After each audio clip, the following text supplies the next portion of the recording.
campo da vida a luta demais. Nem tudo que cresce vem do Pai. Tem planta que engana com brilho e cor, mas só o amor revela o valor. O vento sopra e vem confundir quem é do reino e quem quer fingir. Mas o Senhor conhece o coração e separa a mentira da adoração. Mesmo entre o joio, o trigo vai crescer, porque o amor de Deus não deixa morrer. O joio pode até tentar me sufocar, mas o trigo vai vencer, vai florescer no altar. O fogo vem, mas não pra me queimar, vem pra purificar, pra me fazer brilhar. O joio pode até tentar me sufocar, mas o trigo vai vencer, vai florescer no altar. O fogo vem, mas não pra me queimar, vem pra purificar, pra me fazer brilhar.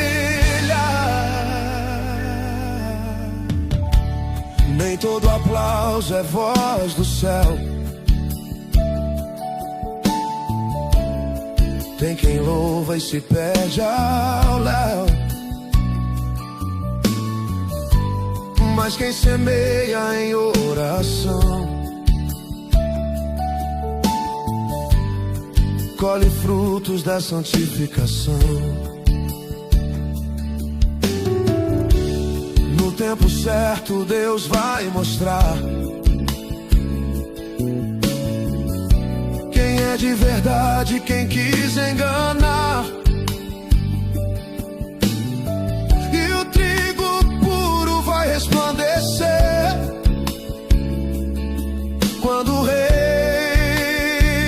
vier pra colher. Mesmo entre o joio, o trigo vai crescer, porque o amor de Deus não deixa morrer. O joio pode até tentar me sufocar, mas o trigo vai vencer, vai florescer no altar. O fogo vem, mas não pra me queimar, vem pra purificar, pra me fazer brilhar. O joio pode até tentar me sufocar, mas o trigo vai vencer, vai florescer no altar. O fogo vem, mas não pra me queimar, vem pra purificar. Eu sou o trigo, sou do teu campo, Senhor, fui plantado pelas mãos do amor. Eu sou o trigo, sou do teu campo, Senhor, e no teu fogo encontro o teu favor. Eu sou o trigo, sou do teu campo, Senhor, fui plantado pelas mãos do amor. Eu sou o trigo, sou do teu campo, Senhor, e no teu fogo encontro o teu favor. O joio pode até tentar me sufocar, mas o trigo vai vencer, vai florescer no altar. O fogo vem, mas não pra me queimar, vem pra purificar, pra me fazer brilhar. O joio pode até tentar me sufocar, mas o trigo vai vencer, vai florescer